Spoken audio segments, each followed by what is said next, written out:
Ahmed, Go ahead. You wanted to say something, I guess.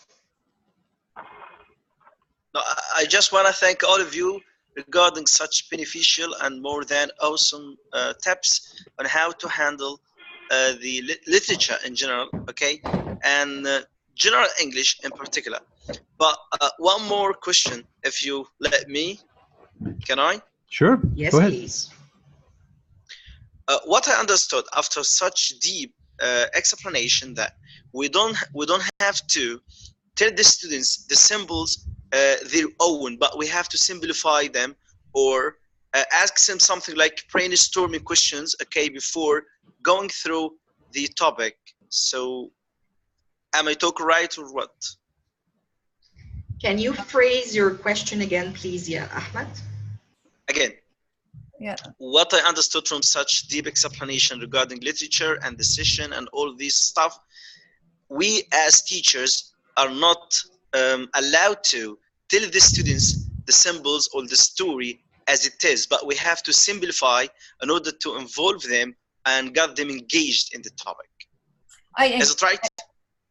It's not a question of allowed or anything. As teachers, I would not use this. I mean, we try and use whatever ways we can. And I didn't mean, as teachers, we are to prepare our learners in order to meet, within quotation marks, meet and get to know a work of literature. We are not to do what Hannah was asked to do, read Julius Caesar or something like that. We are to prepare them, whatever it is. So as teachers of language, because there's the difference, as teachers of language, not teachers of literature. There's a tremendous difference here. So as teachers of language, what we need to do is first really study this work and decide how we can prepare our learners to meet this work, how we will introduce it. And yes, what we are to do is to really use the techniques we use when we teach reading. Pre-reading activities, while reading activities, after reading activities. In other words, do a lot of prediction at the beginning. Prediction is very important.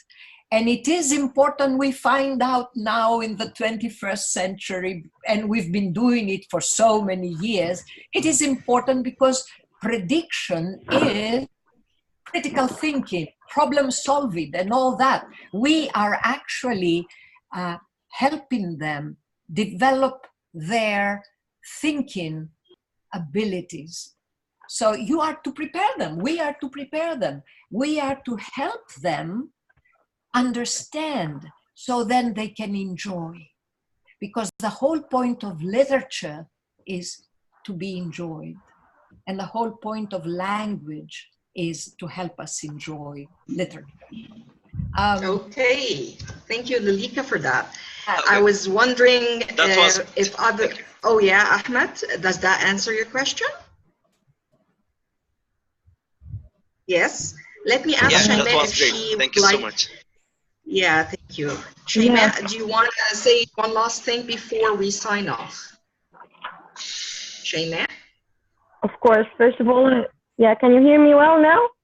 Yes, yes, I can. Okay. I want to thank you so much for this webinar. And I got a question regarding teaching like grade 4. Is it better to teach them the story as a whole class? First activity, you introduce the whole story in general from beginning to end in order to get the whole thing, the problem and the solving and what happened, and then go chapter by chapter, or is it just to start this from the beginning, go chapter by chapter? Step by step is always the best solution. And by the way, let's just remember something, since it's come to the attention of the rest of all of the world. passage by passage, step by step. And this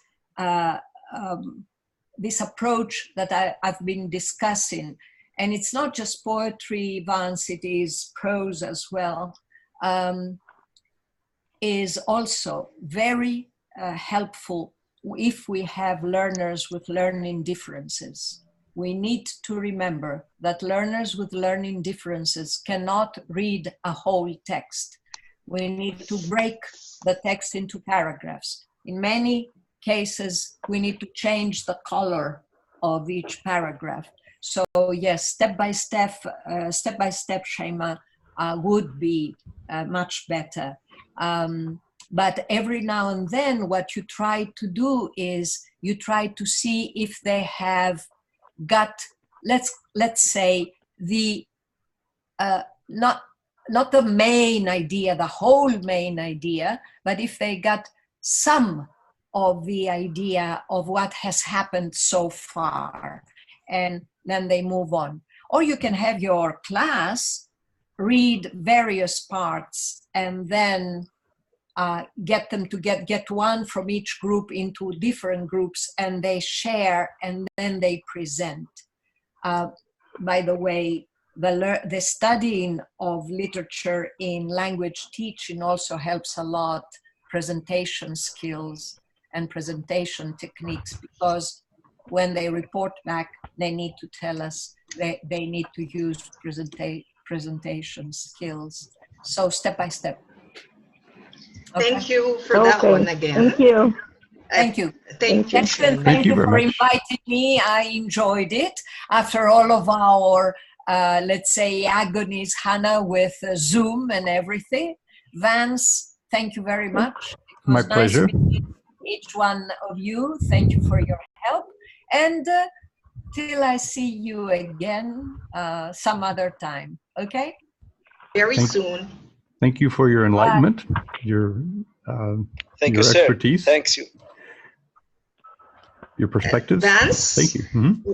Would you like to end with your famous lines? Well, you could try it if you want. Okay, so let me do that. Let's wrap up. Thank you very much, everyone here. Excellent. I mean, I cannot thank you enough for the interactive session. Lilika, you have really activated everyone in the room. Everyone is really interactive here. This is Learning Together, episode 423. This is NileTESOL interactive webinar session. Today is Saturday, the 28th of September, 2019. Thanks for joining us in NileTESOL interactive webinars with Lilika, Couri from Greece. Tomorrow we're going to meet with George Chatzis. Okay, George is our friend. He won't mind me mispronouncing his last name.